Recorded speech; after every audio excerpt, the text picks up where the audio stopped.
Hi everyone, welcome to Krish Talks.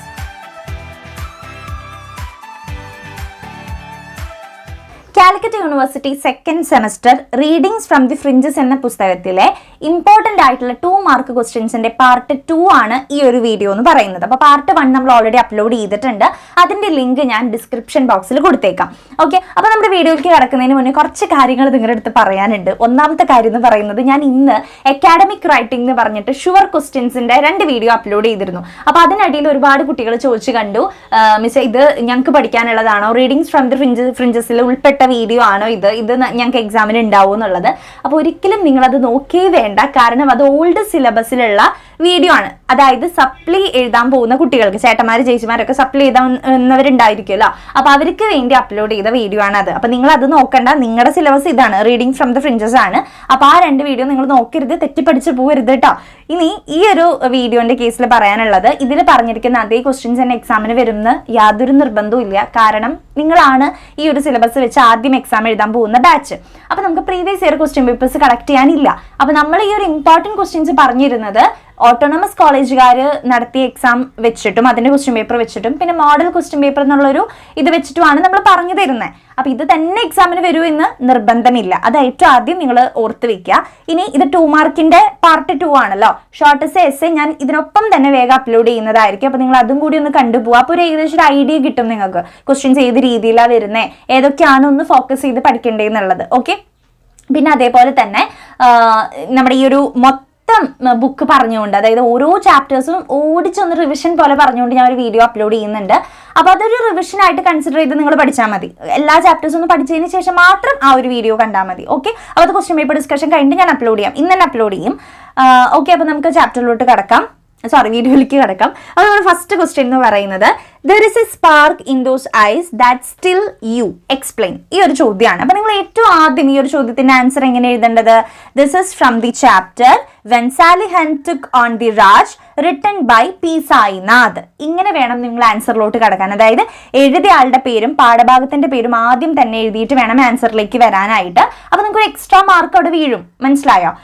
അപ്പോൾ അത് കൃത്യമായിട്ട് എല്ലാ ചാപ്റ്ററും പഠിച്ചു പൊക്കോളൂ. 100% ഉറപ്പുണ്ടെങ്കിൽ മാത്രം എഴുതാൻ നിന്നാൽ മതി, തെറ്റ് എഴുതി വെക്കരുത്. അപ്പോൾ ഇതിന്റെ ആൻസർ എന്ന് പറയുന്നത് സാലിഹാന്റെ ചാപ്റ്ററിൽ പറയുന്നതാണ്. ഇപ്പോഴും ആ ഒരു സാലിഹാന്റെ കണ്ണിൽ ആ ഒരു തിളക്കമുണ്ട് എന്നാണ് പറയുന്നത്. അപ്പൊ അതിന്റെ ആൻസർ ആയിട്ട് വരുന്നത്, the writer is speaking to Salihan. സാലിഹാന്റെ അടുത്ത് സംസാരിച്ചുകൊണ്ടിരിക്കുകയാണ് writer. When she chased the British officer with a lathi, she was only 16 years old. പണ്ട് കാലത്ത് നടന്നൊരു ഇൻസിഡന്റ് ഇതിൽ പറയുന്നുണ്ടല്ലോ. 16 വയസ്സ് മാത്രം സാലിഹാന് പ്രായമുള്ള ഒരു സമയത്താണ് ഒരു പോലീസ് ഓഫീസറിനെ ലാത്തി വെച്ച് അടിക്കുന്നത്. She was then strong and beautiful with light in her eyes. അപ്പോൾ ആ ഒരു ശക്തിയുള്ള കണ്ണുകൾ, ഒരു പ്രകാശവും ശക്തിയൊക്കെ നിറഞ്ഞ കണ്ണുകളായിരുന്നു ഒരു സുന്ദരിയുടെ. പിന്നെ അതേപോലെ തന്നെ now she is speaking with the writer. She is 90 years old. അപ്പോൾ ഇന്ന് റൈറ്ററിന്റെ അടുത്ത് സംസാരിക്കുമ്പോൾ 90 വയസ്സെങ്കിലും പ്രായമുണ്ട്. She is emaciated and grey. അതായത് അവളുടെ കണ്ണുകൾ എന്ന് പറയുന്നത് മെലിഞ്ഞതും ക്ഷീണിച്ചതുമായിരുന്നു. But the writer tells her that the spark in her eyes has not left her, it is still there. അപ്പോൾ റൈറ്റർ പറയുന്നത് അവളുടെ കണ്ണുകളിൽ ഇപ്പോഴും ആ ഒരു തിളക്കം അവശേഷിപ്പിക്കുന്നുണ്ട് എന്നാണ്. ആ ഒരു സ്പാർക്ക് ഇപ്പോഴും കണ്ണിലുണ്ട്.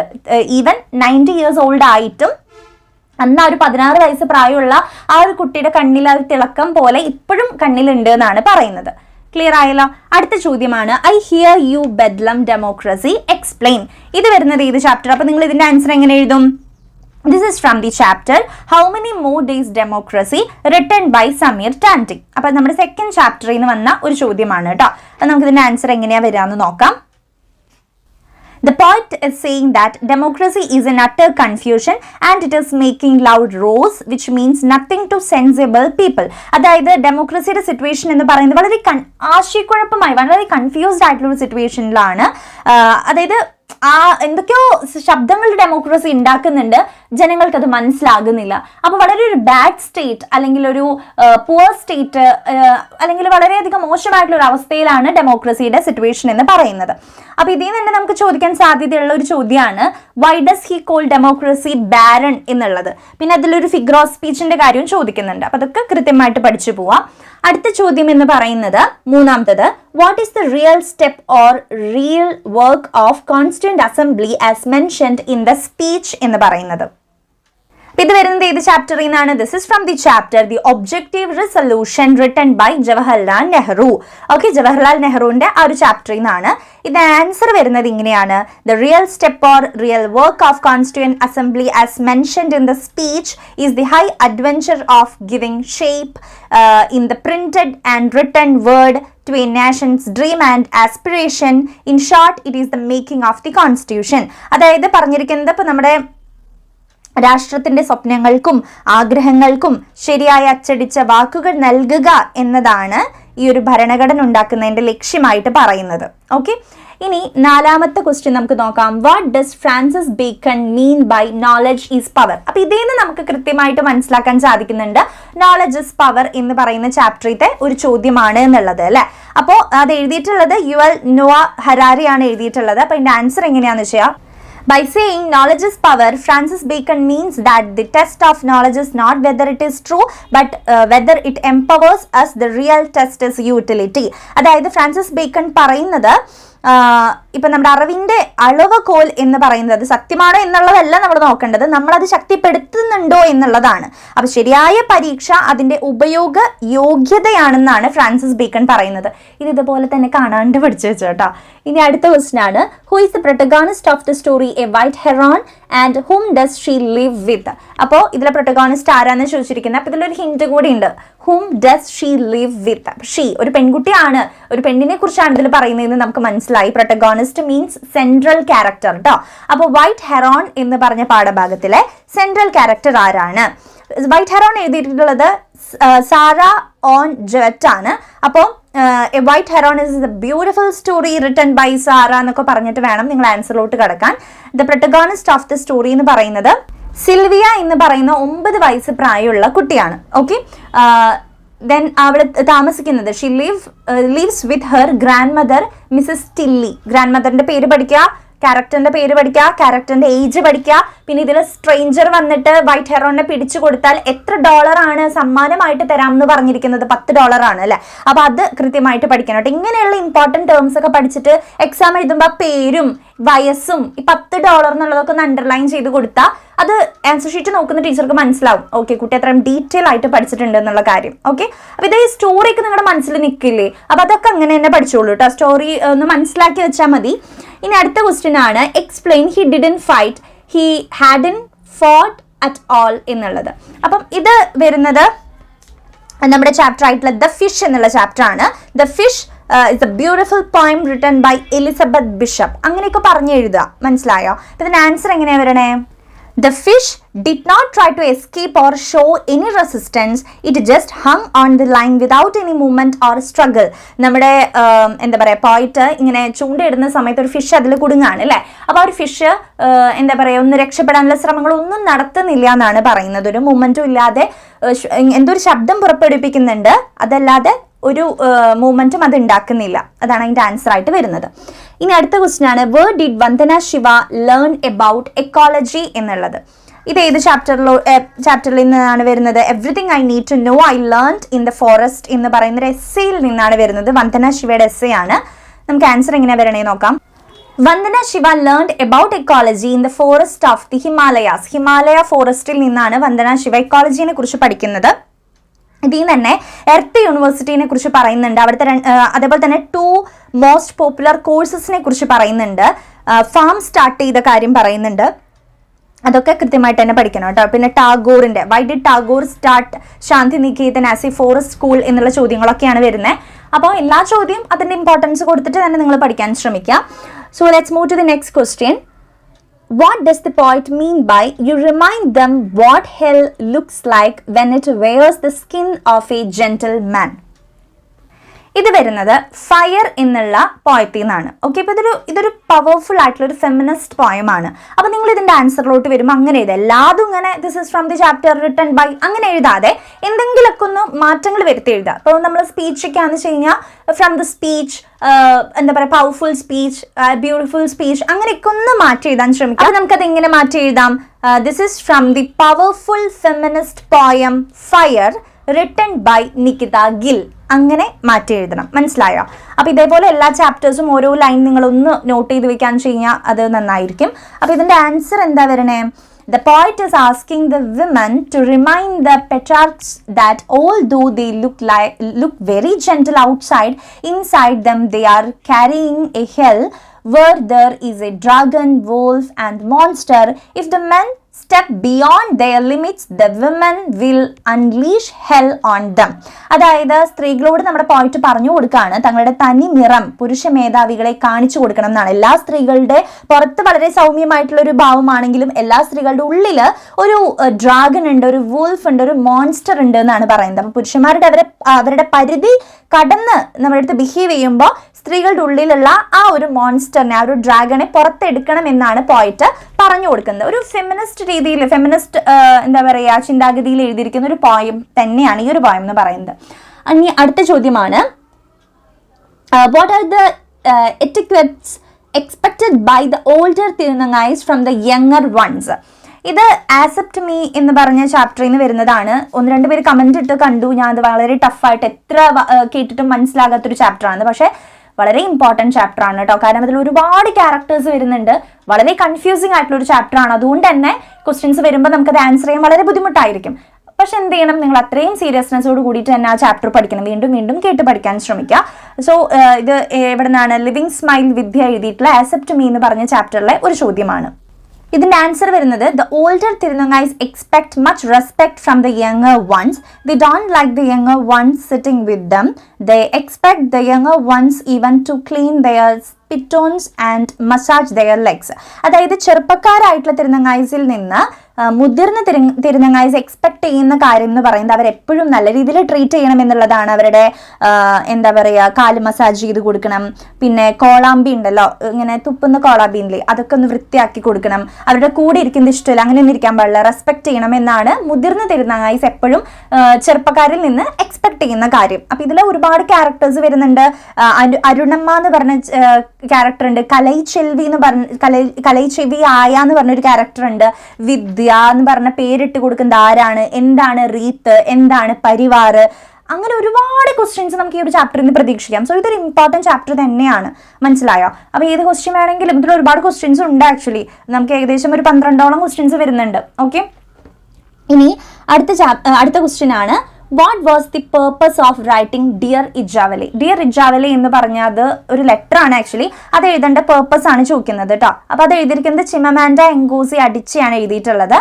തൻ്റെ ഫ്രണ്ടിന്റെ പേര്, അതായത് ചിമമാൻഡ എങ്കോസി അഡിച്ചയുടെ ബെസ്റ്റ് ഫ്രണ്ടാണ് ഇജാവലി എന്ന് പറയുന്നത്. അപ്പോൾ ഇജാവലി ഒരു ദിവസം ചിമമാൻഡയ്ക്ക് ഒരു കത്ത് എഴുതുകയാണ്, തൻ്റെ എന്താ പറയുക പിറന്ന മകളെ ഒരു ഫെമിനിസ്റ്റ് ആയിട്ട് വളർത്താനായിട്ട് ഉദ്ദേശിക്കുകയാണ്. അപ്പോൾ എന്തൊക്കെ കാര്യങ്ങൾ ശ്രദ്ധിക്കണം, ഒന്ന് ടിപ്സ് പറഞ്ഞു തരുമോ എന്ന് ചോദിക്കുകയാണ് ചിമമാൻഡയുടെ അടുത്ത്, ദാറ്റ് മീൻസ് നമ്മുടെ റൈറ്ററിന്റെ അടുത്ത്. അപ്പോൾ റൈറ്റർ പറഞ്ഞു കൊടുക്കുകയാണ് കുറച്ച് കാര്യങ്ങൾ, എങ്ങനെ ഒരു കുട്ടീനെ ഫെമിനിസ്റ്റ് ആയിട്ട് വളർത്താം എന്നുള്ളത്. അപ്പോൾ അതാണ് നമുക്ക് ഈ ഒരു പാഠഭാഗത്തിൽ പഠിക്കാനുള്ളത്. ഇമ്പോർട്ടൻറ്റ് ചാപ്റ്റർ തന്നെയാണ്. നമുക്ക് അതിന്റെ ആൻസർ എങ്ങനെയാണ് വന്നിരിക്കുന്നതെന്ന് നോക്കാം. The purpose of writing Dear Ijavali was to tell Ijavali how to raise her newborn daughter as a feminist. തന്റെ ന്യൂബോൺ ഡോട്ടറിനെ എങ്ങനെ വളർത്തിയെടുക്കാമെന്ന് ഇജാവലിയുടെ അടുത്ത് പറഞ്ഞു കൊടുക്കുന്നതാണ് സന്ദർഭം. Adichie gives Ijeawele 15 suggestions for that. അത് ഇമ്പോർട്ടൻ്റ് ആയിട്ട് പഠിക്കുക. 15 സജഷൻസ് ആണ് പറഞ്ഞു കൊടുക്കുന്നത്. ഓക്കെ, ഇനി നെക്സ്റ്റ് ക്വസ്റ്റ്യൻ ആണ്, why did the disabled people in Berkeley argue that nobody is completely independent? ഇത് വരുന്നത് നമ്മുടെ എൻട്രി വോസ് ടു അഡൾട്ട്ഹുഡ് എന്ന മാലിനി ചിബിന്റെ ചാപ്റ്ററിൽ നിന്നാണ്. ഇതിൽ പറയുന്നത്, the disabled people in Berkeley argued that nobody is completely independent because even normal people would need a carpenter, a plumber or an electrician. അതായത് ബെർക്ലിയിൽ പോയപ്പോൾ അവിടെയുള്ള ഒരുപാട് ഡിസേബിൾഡ് പീപ്പിളിനെ നമ്മുടെ റൈറ്റർ കാണാണ്. നമ്മുടെ റൈറ്റർ ഓൾറെഡി ഒരു ഡിസേബിൾഡ് ആയിട്ടുള്ള ഒരാളാണ്. അപ്പോൾ നമ്മുടെ നാട്ടിലില്ലാത്ത പല കാര്യങ്ങളും അഡ്വാൻറ്റേജസും അല്ലെങ്കിൽ പ്രിയോറിറ്റീസും ഡിസേബിൾഡ് പീപ്പിളിന് പുറത്ത് കൊടുക്കുന്നുണ്ടെന്ന് മനസ്സിലാക്കാണ് ചെയ്യുന്നത്. അപ്പോൾ ബെർക്ലിയിലുള്ള ഡിസേബിൾഡ് ആയിട്ടുള്ള ആളുകൾ പറയുന്ന കാര്യം എന്താ പറയുക, ആരും ഇൻഡിപെൻഡൻ്റ് അല്ല എന്നാണ്. ഇപ്പം നമ്മളിപ്പോൾ നോർമൽ ആയിട്ടുള്ള ആൾക്കാരാണ്, പക്ഷെ നമുക്ക് എന്തെങ്കിലും ഒരു ഹെൽപ്പ് വേണമെങ്കിൽ നമ്മൾ ഇലക്ട്രീഷ്യനെ സമീപിക്കുന്നുണ്ട്, പ്ലംബറിനെ സമീപിക്കുന്നുണ്ട്, അല്ലെങ്കിൽ ഒരു എന്താ പറയുക കാർപ്പൻറ്ററിൻ്റെ അടുത്ത് നമ്മൾ പോകുന്നുണ്ട്. അപ്പോൾ എല്ലാ കാര്യങ്ങളും ഒരാൾക്ക് ചെയ്യാൻ പറ്റണം അറിയണമെന്നില്ല. നമുക്ക് പല സിറ്റുവേഷനിലും പലരെയും നമ്മൾ ഡിപ്പെൻഡ് ചെയ്യേണ്ടതായിട്ടുണ്ട് ഇല്ലേ. അപ്പോൾ അതുകൊണ്ടാണ് പറയുന്നത് ഡിസേബിൾഡ് ആയിട്ടുള്ള ആളുകൾ മാത്രമല്ല നോർമൽ ആയിട്ടുള്ള ആളുകളും ഡിപ്പെൻഡ് ചെയ്യുന്നുണ്ടല്ലോ മറ്റുള്ളവരെ. അപ്പോൾ അതാണ് ഈ ഒരു ക്വസ്റ്റ്യൻ്റെ ആൻസർ ആയിട്ട് വരുന്നത്. അടുത്ത ചോദ്യമാണ് വാട്ട് ഈസ് ke-mo-nees എന്നുള്ളത്. ഇത് വരുന്നത് ദ ബോഡി പൊളിറ്റിക് എന്ന് പറഞ്ഞ ഒരു പോയത്തിൽ നിന്നാണ്. ഹിറോമി ഗോട്ടോ എഴുതിയിട്ടുള്ള പോയമാണ്. ആൻസർ വരുന്നത് this is actually the mispronunciation of Japanese robe kimono. Kimono is a traditional Japanese garment and the national dress of Japan. അതായത് ജപ്പാൻകാരിടുന്ന ഒരു എന്താ പറയുക ഒരു ഗൗൺ പോലെ അരയുടെ ഭാഗത്തായിട്ട് ഒരു കെട്ടൊക്കെ ആയിട്ട് ഒരു ടൈ ഒക്കെ ഇങ്ങനെ ആയിട്ട് ഒരു ഡ്രസ്സ് ഉണ്ടല്ലോ. ഞാൻ ആ ചാപ്റ്റർ എടുത്ത സമയത്ത് സ്ക്രീനിൽ അത് കാണിച്ചു തന്നിട്ടുണ്ടായിരുന്നു. അപ്പോൾ ആ ഡ്രസ്സിനെ ശരിക്കും പറയുന്ന പേര് എന്താണ് കിമോനോ എന്നാണ് പറയുന്നത്. അതിനെ മിസ്പ്രൊനൗൺസ് ചെയ്യുന്നതാണ് ke-mo-nees എന്ന് പറയുന്നത്. അപ്പോൾ റിയൽ അതിൻ്റെ പ്രൊനൗൺസിയേഷൻ കിമോനോ എന്നാണ്. അത് ജപ്പാന്റെ നാഷണൽ ഡ്രസ്സാണ്. അതിനെയാണ് ഇവിടെ പറയുന്നത് കേട്ടോ. ഇനി ke-mo-nee എന്ന് പറയും. പ്ലൂറൽ ഫോമാണ് ke-mo-nees എന്ന് പറയുന്നത്. ഇനി അടുത്ത question. According to Chandrabhan Prasad what would unfold the secret of the Chaturvarna order. ഇത് വരുന്നത് love lines in the time of Chaturvarna എന്നുള്ള ചന്ദ്രഭാൻ പ്രസാദിന്റെ ചാപ്റ്ററിൽ നിന്നാണ്. ഇതിന്റെ ആൻസർ വരുന്നത് cursory reading of the Manu-dharma Shastra would unfold the secrets of Chaturvarna order. According to Varna laws, occupation and marriage are two foundations on which the social order stands. അതായത് മനുധർമ്മ ശാസ്ത്ര ഒന്ന് ഓടിച്ച് വായിച്ചു കഴിഞ്ഞാൽ ചതുർവർണ്ണത്തിന്റെ രഹസ്യങ്ങളൊക്കെ മനസ്സിലാവും, പുറത്ത് വരുമെന്നാണ് പറയുന്നത്.